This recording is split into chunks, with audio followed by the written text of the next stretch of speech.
ஜெய் பவானி. இந்த அக்கா பேர் என்னன்னா பேச்சியம்மா. இந்த அக்கா வந்து கம்புலிலேருந்து வராங்க.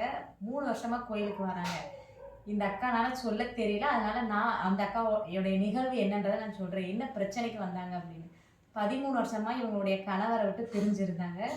ஃபஸ்ட்டு வாரப்போ பூ பொட்டு இல்லாமல் வராங்க. அப்போ அம்மா சொல்கிறாங்க, உன்னுடைய கணவர் உயிரோடு தான் இருக்காங்க மகளே, அதனால் நீ வந்து பூ பொட்டு தாராளமாக நீ வச்சுக்கோ அப்படின்றாங்க. இப்போ இந்த அக்கா எவ்வளோ நாள் என் வீட்டுக்கார் வருவாங்கன்னு கேட்குறப்ப, இன்னும் 3 வாரத்தில் உன்னுடைய வீட்டுக்கார் உன்னைய தேடி வருவார் அப்படின்னு சொல்லி அம்மா சொல்கிறாங்க.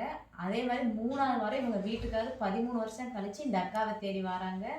நல்லபடியாக இருந்தாங்க. இந்த அக்கா கோயிலுக்கு வந்து 3 வருஷம் ஆகுது. 3 வருஷம் நல்லா தான் இருந்தாங்க. ஆனால் இப்போ ஒரு 2 மாதத்துக்கு முன்னாடி அம்மா வந்து உன்னுடைய வீட்டுக்காரை கூப்பிட்டுட்டு அம்மா, நேரம் சரியில்லை, அவனுக்கு உயிர் போகக்கூடிய கட்டை எனக்கு காட்டுது அப்படின்னு சொல்லி அம்மா சொல்கிறாங்க. ஆனால் இந்த அக்கா வந்து கூப்பிட்டுட்டு வராங்க.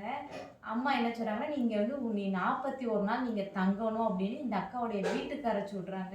ஆனால் அவங்க வீட்டுக்காரு ஃபஸ்ட்டு தங்க மாட்டேன்னு சொன்னவங்க இந்த அக்காவுடைய வற்புறுத்தலில் திரும்பி வந்து எங்கள் அம்மா கிட்டே இருந்தாங்க. 13 நாள் இருந்தாங்க. ஆனால் அம்மா என்ன சொன்னாங்க, 41 நாளுக்குள்ளே உன்னுடைய உயிர் போகிற மாதிரி இருக்குன்னு சொல்லி முன்கூட்டியே தகவல் சொல்லிட்டாங்க. ஆனால் அந்த அண்ணன் அம்மா கிட்ட சொல்லாமையவும் போயிட்டாங்க. இங்கே நம்ம கோயிலேருந்து போயிட்டாங்க. போய் ஒரே வாரத்தில் தென்னந்தோப்புக்குள்ளே இறந்து கிடந்திருக்காங்க.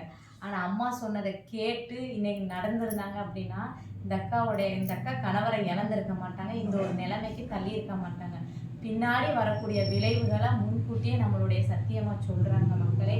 அதனால் தயவு செய்து இந்த அக்காவுடைய நிலைமை மாதிரி நம்ம யாரும் ஆயிடக்கூடாது. அதனால் அம்மா சொல்கிறத நீங்கள் கேளுங்க. ஆனால் வாழ வேண்டிய வயசு 3 ஆண் குழந்தைகள் இருக்காங்க இந்த அக்காவுக்கு. ஆனால் எனக்கு நிற்கிறதுக்கு காரணம் யார் ஆயிட்டாங்க, நம்ம தான். அம்மா முன்கூட்டியே சொன்னாங்க, அதை அந்த அக்கா கேட்கலை.